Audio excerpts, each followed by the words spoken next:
Q&A. Karena setiap pertanyaan selalu ada jawaban.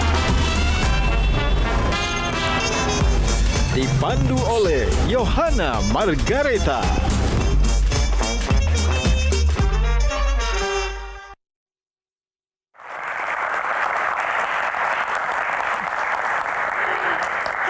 Selamat malam pemirsa, malam ini Q&A menghadirkan sosok yang suaranya tumbuh bersama ingatan banyak orang Indonesia. Nah, lewat lagu-lagunya ini, kisah hidup rakyat kecil, cinta, gosip, hingga harapan pernah disampaikan. Kadang lewat bisik-bisik tetangga, kadang lewat rasa manis seperti gula-gula. Ia bernyanyi tentang cinta yang hangat seperti mandi madu. Tentang dinamika hubungan yang jenaka dengan bahasa cinta sentuhan fisik seperti cubit-cubitan. Semua terasa dekat, jujur, dan membumi. Namun, di balik panggung dan juga gelar Ratu Dangdut ini, ada perjalanan panjang tentang pilihan, keteguhan, fashion, yang khas tentunya, dan juga bagaimana sebuah suara bisa bertahan melintasi zaman. Dan langsung saja, malam ini Q&A akan mengajak Anda menyimak kisah hidup, karya, dan juga pandangan seorang legenda Ratu Dangdut Indonesia. Inilah Bisik-Bisik Umi Elvi. Kita sambut Umi Elvi Sukesi. Tepuk tangannya dong. Umi, apa kabar? Kabar baik. Boleh silakan bersalam-salaman dulu bersama para panelis. Tepuk tangan sekali lagi teman-teman. Assalamualaikum. Umi sini dulu dong Umi. Apa kabar Umi? Kabar baik. Tapi kita cubit dulu, bener nggak sih Umi Elvi? Ya ampun, pakai dicubit, kita cubit lagi dah. Cubit-cubitan, oh cubit-cubitan, Oh, senggol-senggolan, oh senggol-senggolan. Bener nggak sih nyanyinya Umi? genit-genit cowok sekarang. Umi, katanya 3 panelis ini ngefans banget loh sama Umi. Masya Tapi saya nggak percaya. Kita tes dulu ya Umi. Oh iya. Coba kalau benar-benar ngefans sama Ratu Dangdut kita, coba nyanyikan satu lagu favorit dari lagunya Umi. Mungkin Kang Ronald dulu. Oke.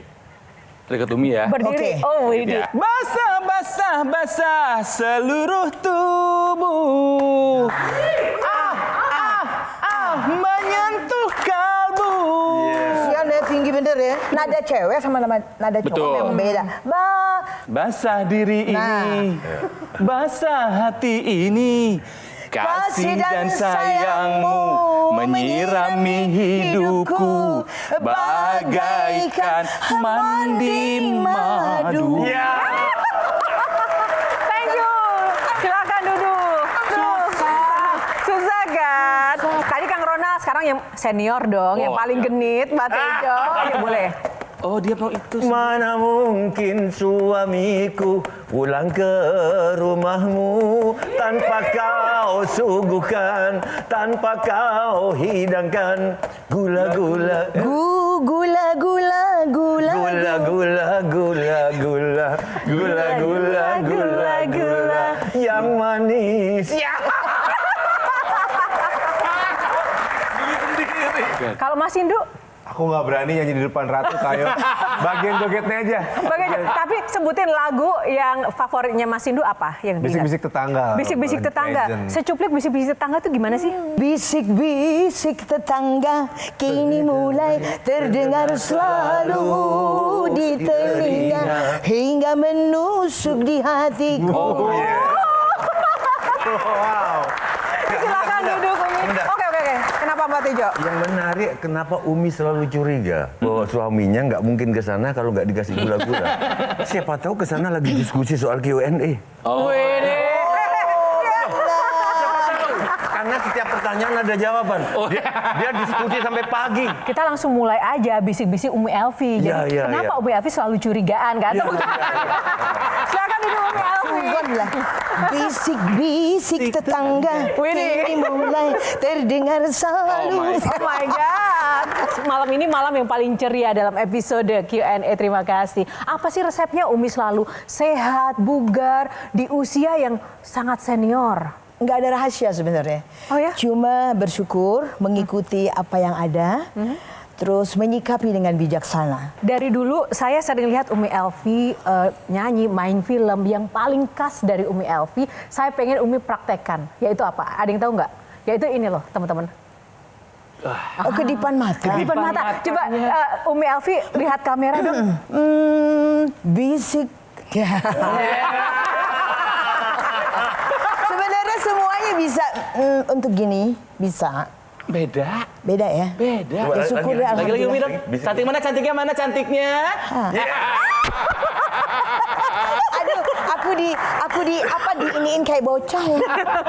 Umi, sampai dengan saat ini kalau saya lihat ini belum ada satupun kandidat yang bisa menggantikan sosok Ratu Dangdut Setuju. Elvi Sukaisi. Bener kan? Gak ada yang bisa dikasih Gak tempat ada kan? berikutnya ke siapa nih? Gak kayaknya? ada. Nah, karena memang satu-satunya ikon yang tak tergantikan. Tapi menurut Umi sendiri, Umi punya pandangankah siapa sih sosok yang layak untuk diberikan tongkat estafet oleh Elvi Sukaisi? Atau memang Umi merasa gak ada, akulah satu-satunya? Ya salam. Ini semua tidak terlepas dari ketentuan Allah, ya kan? Memang tuntutan seorang Ratu Dangdut itu, saya merasa nggak gampang. Banyak tuntutan dan kita harus, terutama penyanyi kan harus menyanyi dengan benar, karena tuntutan seorang penyanyi itu suara. Betul. Baru pasti busananya, attitude-nya mesti dijaga, nggak boleh sembarang. Aku juga nggak boleh konyol-konyol. Ya kan, kalau konyol-konyol dikit minta maaf deh ya. Tuntutan seorang penyanyi umpamanya sampai berpredikat Ratu Dangdut itu kan nggak gampang. Nggak bisa sembarang. Umpamanya rocknya, ya kan, raja. Rock seperti almarhum siapa? Michael Jackson. Terus ada lagi penyanyi India seperti Lata Mangeshkar, ya kan? Itu topnya India. Jadi predikat itu nggak gampang, nggak semaunya apa? Dan nggak bisa dikudeta ya Umi ya? Iya, jadi memang dari masyarakat dan artinya bukan dari kita sendiri. Jadi kesimpulannya apa nih? Kayaknya memang menurut Umi nggak ada sih. Belum ada ya? Saya belum melihat itu. Artinya belum utuh. Tapi minta maaf juga, bukan saya ngerasa mutakabir ya, atau ada kesombongan, bukan. Tapi tantangan tersulit seperti yang Umi sampaikan tadi apa? Untuk menjaga eksistensi seorang Elvi Sukaisi dari zaman ke zaman. Saya ngerasa bahwa menjadi seorang penyanyi itu harus jujur. Ya jujurnya maksudnya jangan suara dibikin-bikin ya, supaya mau memperkenalkan apa namanya. Saya kepengen punya ciri khas waktu umur 3 SD aja. Saya nggak pakai suara yang mopet-mopetan yang kayak anak kecil manja-manja gitu, enggak. Artinya nyanyi aja kayak biasa. Kayak gitu. Saya waktu disuruh nyanyi sama Abah, saya bilang, "Bah, saya ikut dong." Mau ngapain ikut? Ikut, Bah, saya kepengen ini boleh, tapi nanti harus nyanyi. Hitungannya profesional per kapan? Mulai kapan? Aku pertama rekaman di tahun 1964. Umur berapa itu? Umur berapa? Iya, umur berapa ya? 13 kali ya, 12.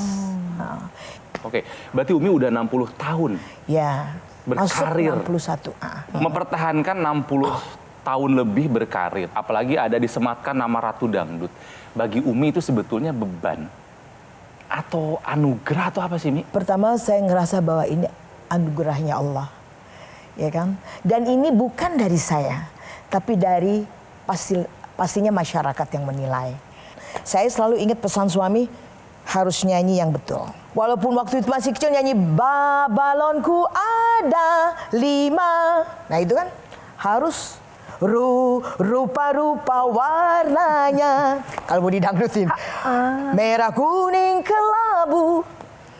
Ya kan? Jadi harus benar-benar notasi di notasi nyanyi yang betul. Nggak asal gitu ya, nyanyi itu nggak bisa ya Umi ya. Dan aku selalu memang serius dan saya sampai saat ini pun tidak menggampangkan dalam hal menyanyi. Dan selalu nyanyi itu lihat dulu bagaimana kemauan syair, permintaan syair itu sendiri.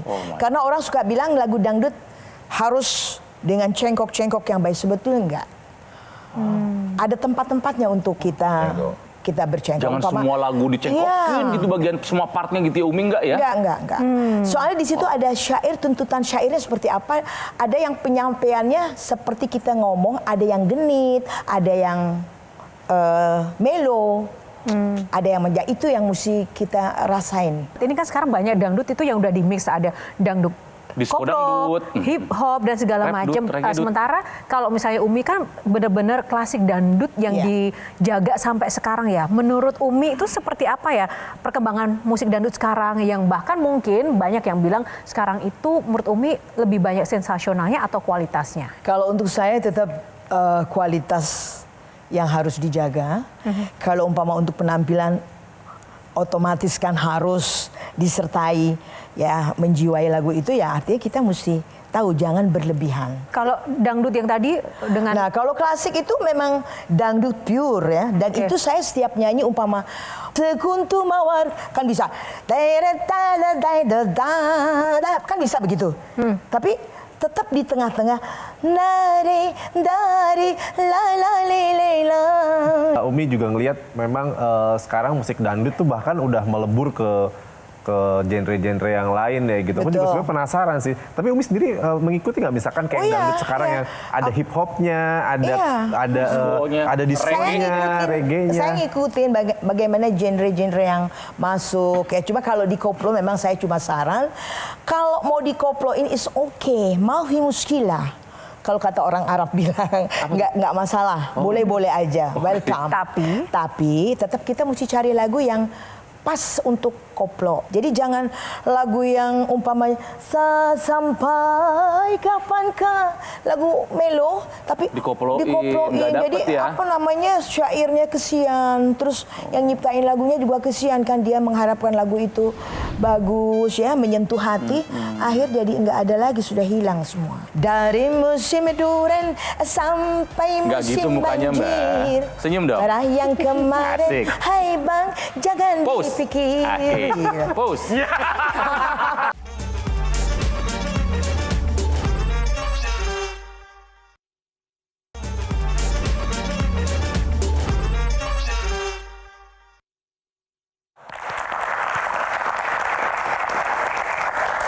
Ya, kembali di Q&A masih bersama Umi Elvi Sukaisi. Tepuk tangan lagi teman-teman. Umi, menurut Umi itu musik dangdut tuh sekarang masih digemari nggak sih? Atau mungkin bisa lebih mendunia nggak di zaman sekarang? Memang udah mendunia, kita udah ke Amerika, ke ini udah. Cuma saya belum ke Eropa ya, Belanda belum. Apa yang kurang menurut Umi? Kayaknya sih oke, cuma memang lagu dangdut itu harus dengan pure dangdutnya. Kayak waktu itu belum lama saya ketemu dengan wartawan orang-orang Jepang segala macam. Dia tanya, karena waktu itu kan sempat banyak koplo, ina itu ya. Nah itu mereka pertanyakan, Elvi dia bilang, itu kemana? Dangdut pure itu kemana? Yang seperti you waktu itu pernah show di Jepang, tapi kok sekarang nggak ada? Mereka yang tanya, kenapa tidak dikembalikan lagi seperti waktu itu? Mereka soalnya lebih suka dengan pure gitu. Pure dangdut itu dia suka banget gitu loh. Karena di notasinya juga enak terasa kan. Sekarang kan suka dirubah-rubah. Is okay kayak penyanyi yang di kompetisi untuk berlomba. Yeah. Is okay, saya akuin memang perlu ya pembenahan atau mungkin mau improv yang lebih keren lagi, mau menyesuaikan dengan anak muda yang sekarang-sekarang ini, is okay. Mafi muskilah. Tapi tetap saya berharap harus cocok dengan kemauan lagu itu. Jangan sampai keluar dari real note-nya. Nah, gitu. Umi bicara soal notasi musik dangdut kan naik turun. Ibaratnya seperti itu. Notasi kehidupan, karir Umi sendiri itu kan juga pasti naik turun juga dong. Ya, titik terendah yang pernah dialami sepanjang karir apa? Oh ya, pernah waktu saat itu kalau nggak salah nih di 2012, di tengah-tengah 2012 sampai menjelang ke 2013. Yaitu semaraknya goyang-goyang. Yang goyang terlalu erotis, penampilan yang baju juga terlalu buka-bukaan. Artinya disitulah. Sampai, saya nggak sebut namanya, sampai dia mau tampil di Ancol, sampai penontonnya bilang, woi turun kalau nggak bisa goyang. Tapi bukan aku yang show, waktu itu penyanyi lain gitu. Tapi yang dialami Umi sendiri, kenapa itu kemudian menurut Umi menjadi titik terendahnya Umi? Karena gini, di samping itu yang saya turut prihatin karena kan harus tampil dengan yang erotis, ya, terus bajunya juga harus buka-buka, ya itu udah dari zaman dulu saya menyanyi juga saya nggak pernah kenakan pakaian yang seperti itu, artinya dress yang itu. Ya dulu nakal-nakal dikit adalah pakai backless belakangnya, ya terbuka sedikit-sedikit. Zaman jahiliyah disebutnya ya. Kayo, tapi ini menarik sih kalau aku bisa tambahin. Dari jawaban Umi ini menunjukkan, ya kalau tadi pertanyaan titik terendah, Umi Sukaisi itu adalah dangdut itu sendiri. Karena titik terendahnya yang dijawab adalah titik terendah dangdut itu sendiri menurut Umi gitu. Umi Elvi Sukaisi adalah dangdut Definisi itu dari dangdut itu sendiri gitu. Dangdut ketika dipersonifikasikan ini bentuknya. Betul. Kemarin kita juga ngelihat gitu ya, Umi gimana duet sama kolaborasi sama legenda ska Tokyo, Jepang gitu ya, Tokyo Ska Paradise, dan Umi sempat mendangdutkan Jepang. Lagu-lagu Umi diputar di TV nasional di sana dan begitu populer. Nah cerita itu mungkin sekarang nggak banyak yang tahu. Bisa diceritakan gimana sih dulu ketika... Saya pertama ini mereka minta supaya dari Indonesia nih apa? Keroncong dan dangdut. Pokoknya udah 29 tahun yang lalu dengan 96. Sky Paradise tuh. Iya. 96 ya. Saya show di sana dengan grup Mahkota. Waktu ada mendiang masih ada suami, ya kan? Sempat pertama saya bawa Fitria masih lagi apa? Lagi hitnya Jaipong. Jaipongan. Jadi Tria ngisi Jaipongan. Kedua, saya kalau nggak salah 4 kali ya ke sana. Sampai fashion show, lagu saya yang sampai sekarang nih saya dapat kabar. Siapa dari Pak Tarigan ya, yang David Tarigan. sekarang mereka masih ada di Jepang. Saya tahu dari dia. Dia bilang, Umi, dia bilang, itu fashion show, itu yang diputar lagunya Umi. Jadi untuk orang peragawan yang fashion, lagunya Umi yang diputar. Dia bilang, masa sih aku bilang gitu? Masya Allah, tabarakallah, alhamdulillah. Jalannya gimana ya kalau fashion show lagu dangdut itu gimana ya? Jalannya gimana itu? Saya waktu itu merasa tersanjung banget. Saya tampil sendiri dengan Mini Swan, ya. Itu lagu waktu itu, jangan kau pergi, jangan kau pergi, jangan tinggalkan diriku. Itu di simpang jalan dan rintik hujan, engkau berlari dariku. Judul lagunya Ko Ina Fuga. Lagu Jepang yang waktu saya nyanyikan itu udah tercipta 20 tahun yang lalu. Penciptanya adalah saya nyanyi di Gubah. Nah waktu rekaman itu Jangan Kau Pergi termasuk ada Tadi malam ku bermimpi La Isla Bonita. Oh lagunya apa Dona?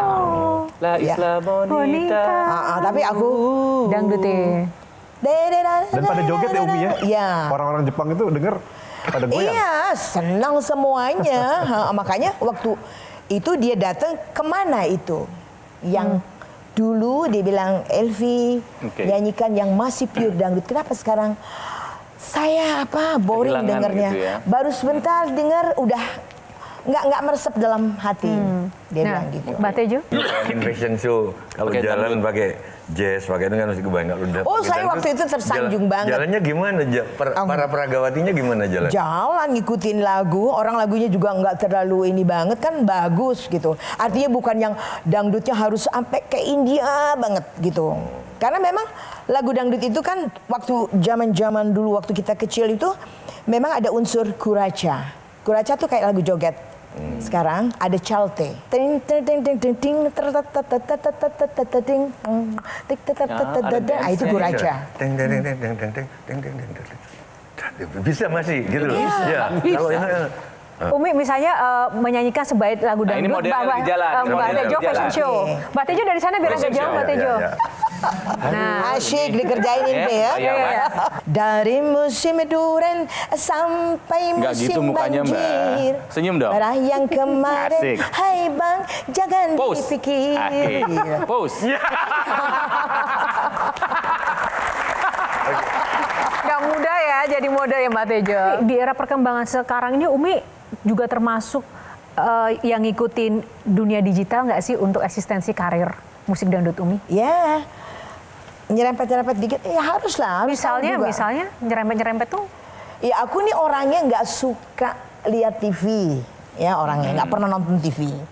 Terus ini ada asisten aku yang suka, ini lihat, aku lihat gitu. Tapi harus khusyuk banget ke situ. Menarik kalau kita ngomongin soal mungkin royalti kali ya konteksnya. Oke. Nah ini kan jadi masalah yang substantif di dangdut dan ini sangat pelik karena kita tahu pencipta lagu dangdut satu populer gitu itu akan dinyanyikan oleh semua penyanyi dangdut gitu dan penyanyi dangdut itu biasanya kalau misalkan show dia akan pasti ada lagu-lagu yang hit dangdut sepanjang masanya gitu. Iya. Nah dan ini kayaknya secara royalti sih aku nggak yakin dapat tersalurkan dengan baik gitu ya Betul. atau mungkin para pencipta lagunya dapat hak yang pasti gitu. Nah, Umi sendiri melihatnya gimana masalah royalti di dunia dangdut ini? Termasuk kalau rekaman dari zaman waktu itu, di dalam kontraknya bilang aja ada royalti tapi tidak pernah dilaksanakan dengan produser. Kayak gitu. Terus paling kalau yang hit saya ingat waktu lagu Karena Pengalaman, itu kan hit banget. Yang karena lirikan kau jatuh cinta, gitu kan. Itu nyanyi lagu itu. Nah terus disitulah sepertinya di tahun 75 itu saya dapat predikat Ratu Dangdut di 75. Jadi Umi tidak mempersoalkan masalah royalti nih. Sekarang kan lagi para penyanyi dan pencipta kan sedang Ya harus mempersoalkan. dong, itu hak keringat kita. Harus biar bagaimana. Cuma masih dalam, ya itu yang you sampaikan tadi kan. Bagaimana nih caranya? Kalau mau di-cut juga untuk seorang penyanyi juga susah juga dong. Kita nyanyi nggak bisa. Aduh, ini ada harus mesti bayar. Kita jangan nyanyiin deh yang itu, gitu. Karena pencipta dan penyanyi itu seperti mobil dan bensin ya, saling membutuhkan. Pencipta lagunya siapa yang Umi paling senang kerjasama? Oke, saya hampir semua pencipta. Pencipta tuh hampir semua mau Elvi harus nyanyikan lagu saya. Gitu. Jadi saya selalu kalau rekaman produser udah siapkan umpama 10 lagu. Itu udah siapkan dari pencipta semua. Tinggal akhir baru saya lihat oh ini oke. Tapi terkadang ada satu pencipta yang dia sebetulnya belum mampu untuk pencipta dan nggak begitu bagus tapi dia datang sama aku. Dia bilang, Mbak Elvi tolong istri saya mau melahirkan. Ya Allah. Dia bilang, kalau Mbak Elvi bawa ini lagu, saya akan dibayar sama produser, yaitu untuk kepentingan.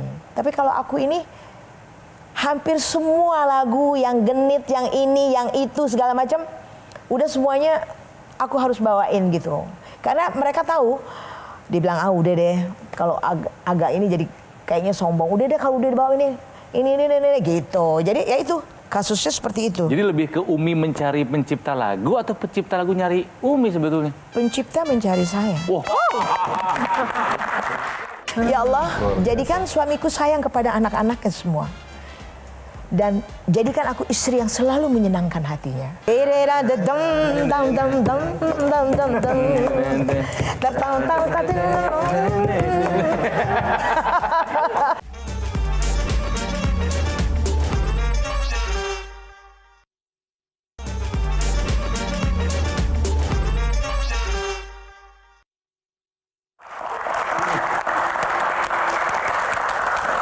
Kembali di Q&A langsung saja. Sekarang Kang Ronald kalau kita lihat Umi Elvi Sukaisi ini kan tidak hanya ikonik dari sisi suara, tapi kalau aku sih busana. Kalau Kang Ronald apa nih yang khas selain dari suara sosok Umi Elvi? Sepakat.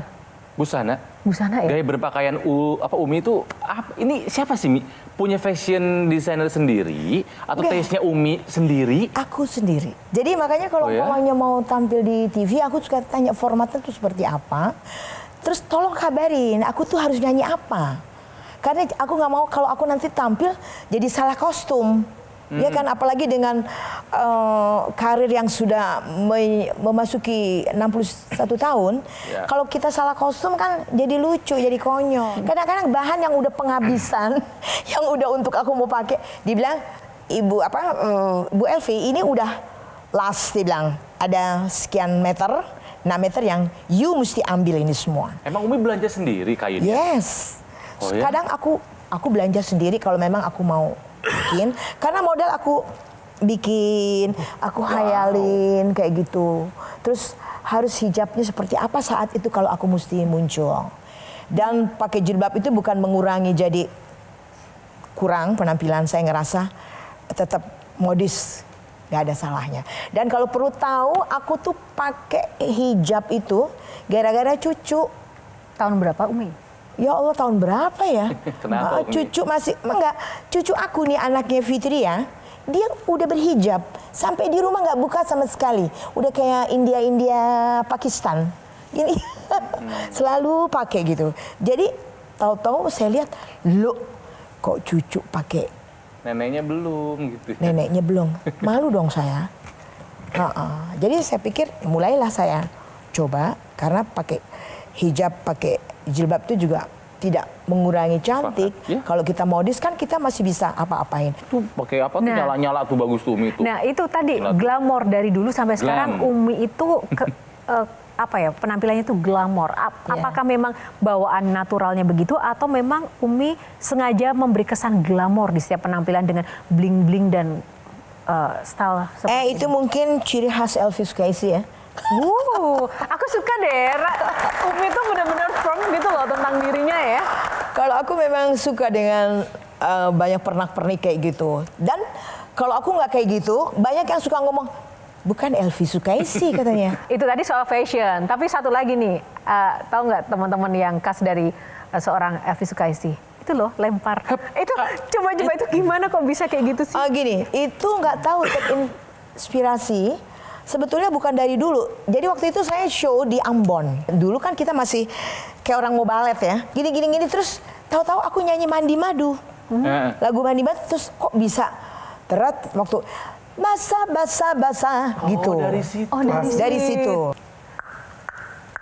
Harus iya. Gitu. Tatang terererarang, umpamanya udah nggak tuh. Menyentuh kalbu udah di tengah. Basah dia biasa lagi waktu itu pas ininya pas basah gitu. Terus sama satu lagi itu lagu India. Kalau orang tahu yang Sorga Dunia.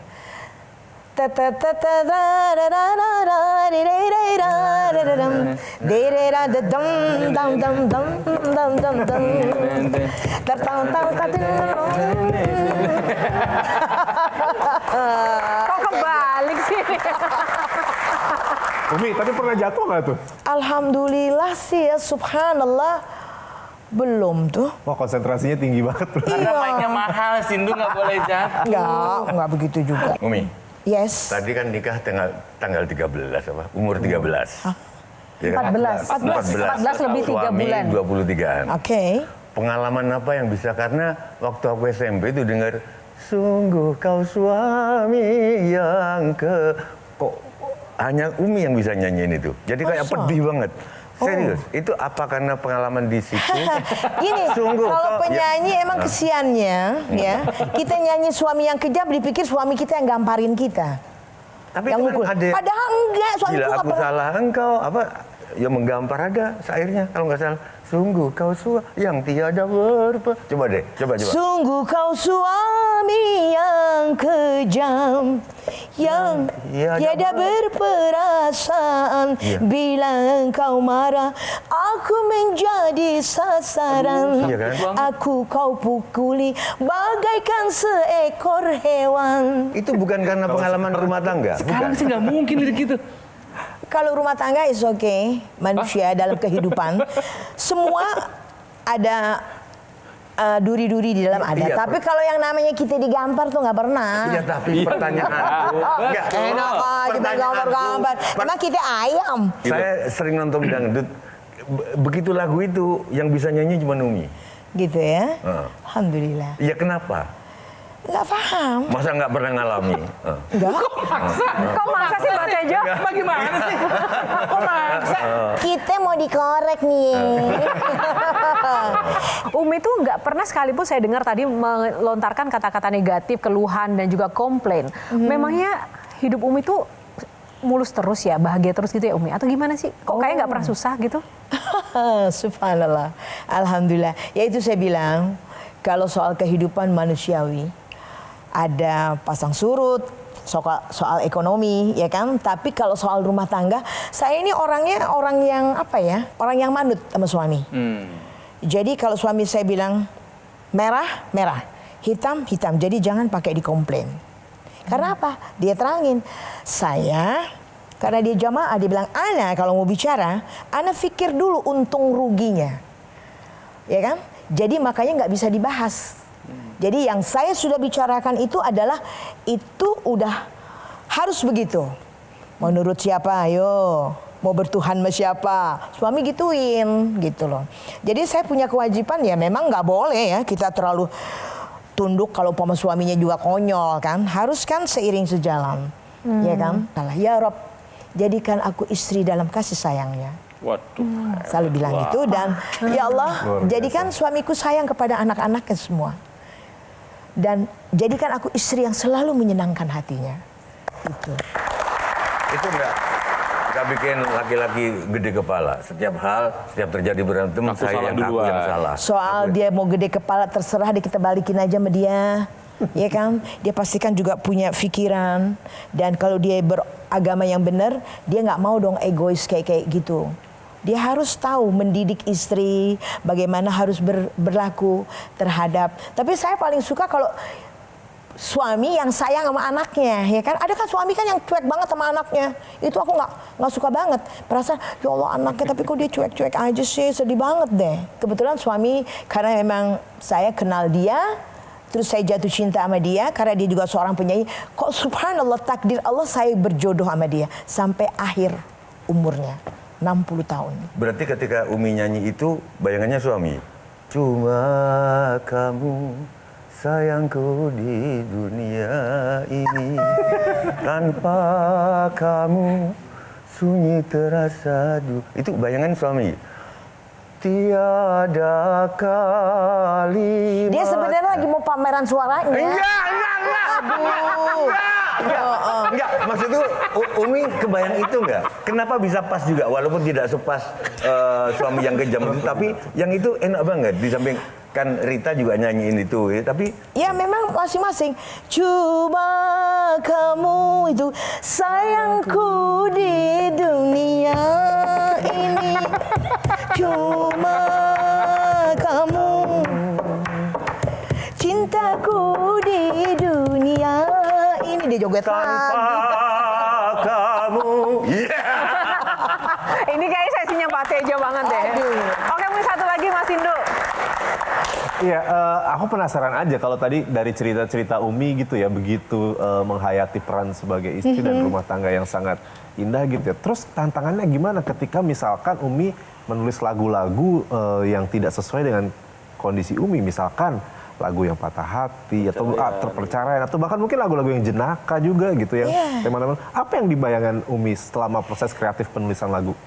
Gini, aku memang bukan seorang pencipta. Seperti waktu itu pas film Kerinduan, saya menjadi anak desa yang jatuh cinta sama insinyur, ya kan? Yang diperankan waktu itu dengan Budi Mualam. Nah, terus dia bilang ini ada lagu yang saya waktu itu kan saya belum pakai hijab, terus bisa pakai kain yang segini, jalan di pemantang sawah, terus kita ngebayangin kan kita bawa apa guci air, lenggak-lenggak, aduh gatal, bener genit ya, kayak gitu. Nah terus tahu-tahu kok saya terbersit pas di kamar mandi, karena itu kan di perkampungan, jadi gunung. Jadi saya ngebayangin waktu gitu kan. Terus ada jawaban gunungnya, gitu kan, gitu, kan gitu,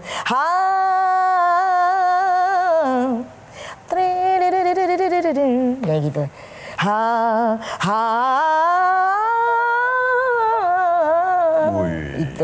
itu pesta panen. Jadi seakan-akan kita di kampung lagi panen padi pakai gerobak.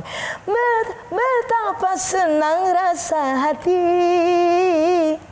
di hari yang bahagia ini.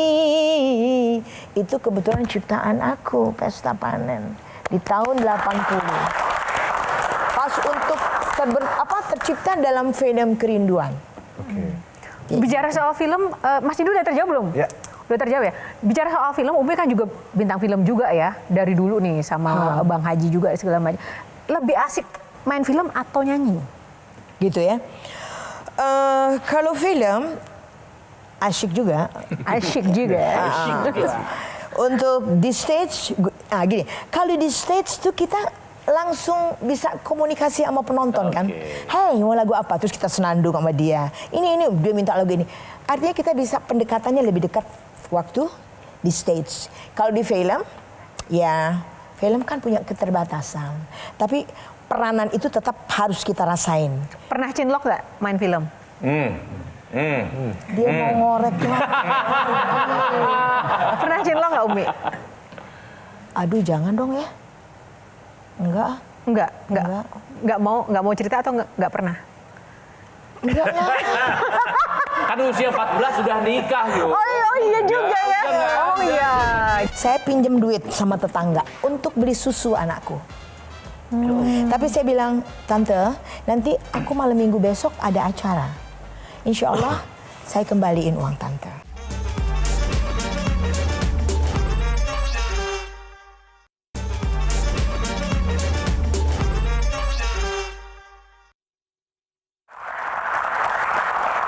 Masih bersama Q&A, langsung saja Kang Ronald lanjut lagi nih pertanyaan. Ya, Umi dengan perjalanan karir 61 tahun, ya saya kira Umi harus meninggalkan sebuah warisan, sebuah legacy terlepas dari karya Umi yang banyak lagu. Ya. Tapi saya ingin ada dalam media lain.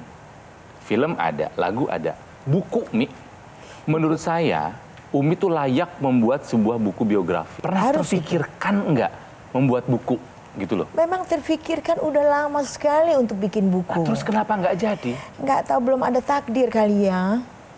Belum bertemu penulisnya atau apa? Ya. Termasuk salah satu itu.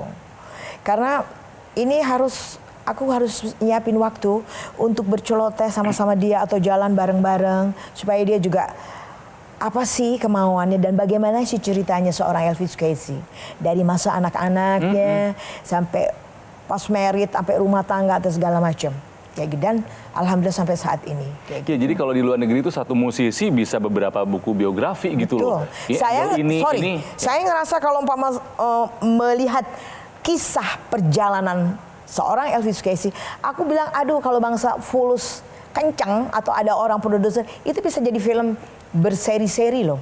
Percaya ya. Benar. Ya. Apa yang Umi ingin masyarakat itu ingat dari seorang Elvis Casey yang ingin Umi prioritaskan untuk dituangkan menjadi cerita utama dalam buku itu? Banyak sekali, karena perjalanan hidupku ini Masya Allah berliku-liku banget dari kecil sampai terus sekolah. Dan waktu sekolah tuh aku nyanyi di luar kota ya, pulang pagi. Dulu kan bubar jam 2, jam 3, terus nyanyinya di Serang pakai mobil-mobil kecap loh. Mobil kecap tuh apa? Iya, mobil yang biasa bawa kecap. Terus aku naik di situnya gitu loh sama suami waktu itu. Kadang-kadang mobil tentara. Jadi yang lucu kesiannya kalau mobil kecap yang udah gini, dia nyetir ke sini, bodinya ke sana. Karena udah ketuaan gitu loh. Kadang-kadang tuh mereka cari apa namanya supaya ada untung gitu. Jadi ambil kendaraannya yang udah nggak memadai gitu. Terbayang itu kalau ditulis dalam sebuah buku gitu loh, Mi. Banyak orang yang kami nggak tahu cerita Umi itu seperti apa. Ada nggak cerita gitu yang sekarang nih, cerita yang ternyata kami semua yang ada di sini tuh nggak pernah tahu. Satu aja Umi, untold story. Saya ngelihat suami waktu itu, dia juga seorang penyanyi, kayaknya handsome banget. Terus saya bilang, siapa dia tuh ya? Bayangin aja umur 12 tahun genit kan?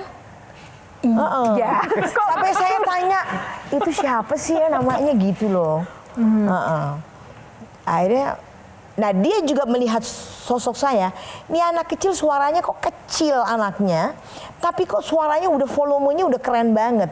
Sampai dia utarain ke musik Chandra Lekha waktu itu, pimpinan Umar Alatas, dia bilang, Kak Umar ini ada penyanyi kecil, tapi suaranya Masya Allah. Boleh kita jadiin penyanyi di Chandra Lekha sini, Ma. Tahu-tahu aku mulai itu. Bisa dibilang yang menemukan bakat Umi pertama itu suami. Iya, dia lihat saya nyanyi saat itu kan? di pesta perkawinan. Iya, dia lihat, makanya dia laporan sama pimpinan musik Chandra Lekha itu, Allah yarham. Ya, dia melihat bahwa ini, dan kebetulan grup itu sering sekali problem dengan penyanyi.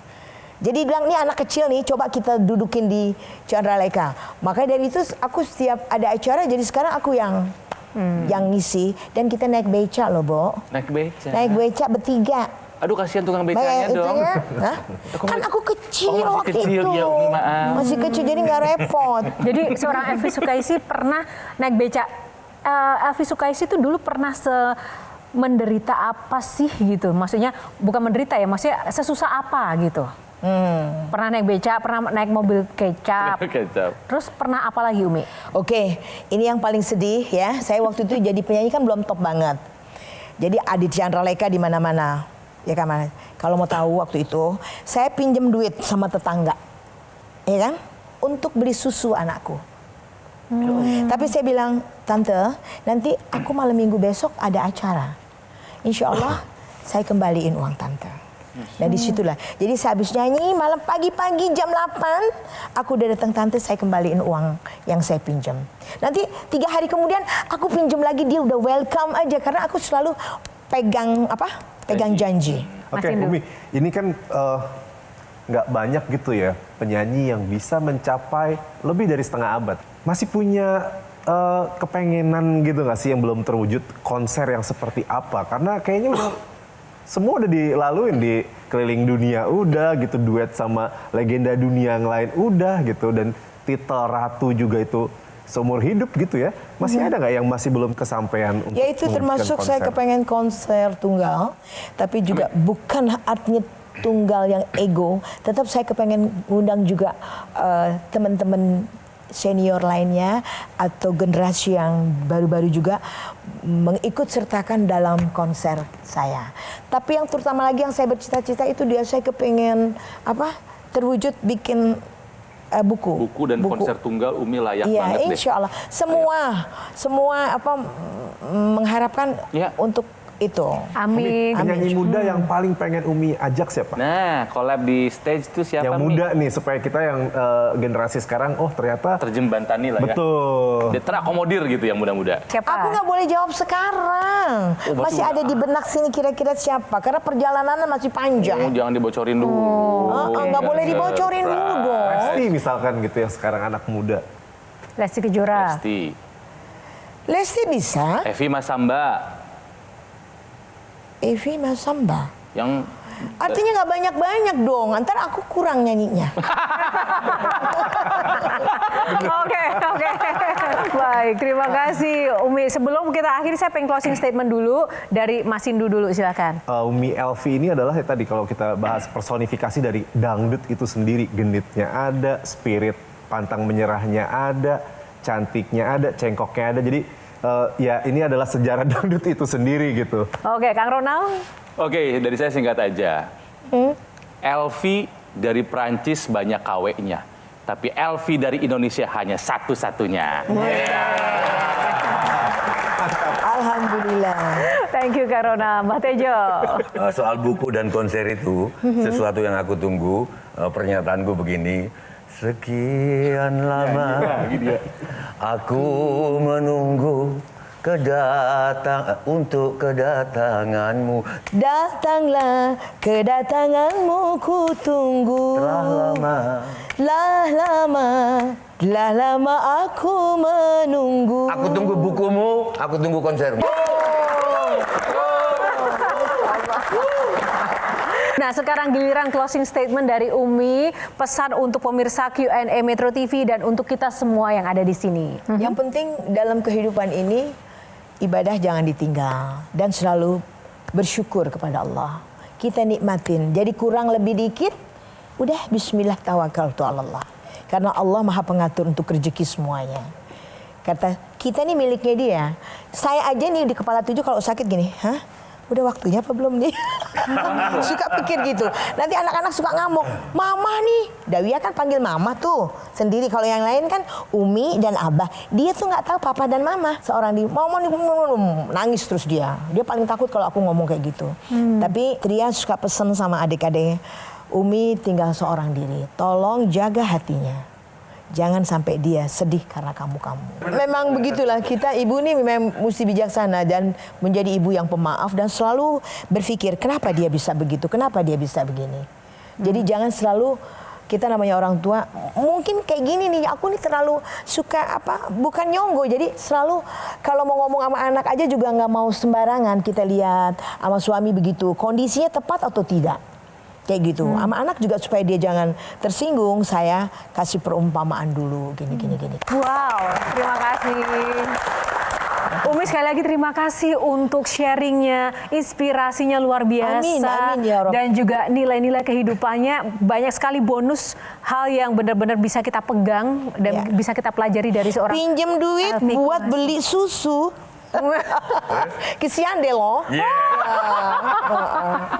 Terima kasih sudah menjadi Ratu Dangdut Indonesia yang tak kenal menyerah. Umi membawa dangdut tetap klasik, tetap asik dengan gaya Umi yang luar biasa. Masya Dan tentu Allah, saja tabarakallah. kita tunggu buku dan juga konsernya Umi. Insya Dan Allah. sehat selalu, kita akan selalu dukung Umi Afi Amin, Sukaisi ya Rob, berkarir insya Allah. dan juga berdendang manja dimanapun berada ya. Tepuk tangan. Insya Allah, ya Rob, insya Allah. Demikianlah pemirsa episode Q&A kali ini. Semoga dapat memberikan inspirasi dan juga menambah pengetahuan baru bagi Anda dimanapun berada. Dan atas nama kru yang bertugas, saya Yohana Margarita pamit undur diri karena setiap pertanyaan selalu ada jawaban. Sampai jumpa lagi. Metro TV. Jelajahi cara baru mendapatkan informasi. Download Metro TV Extend sekarang.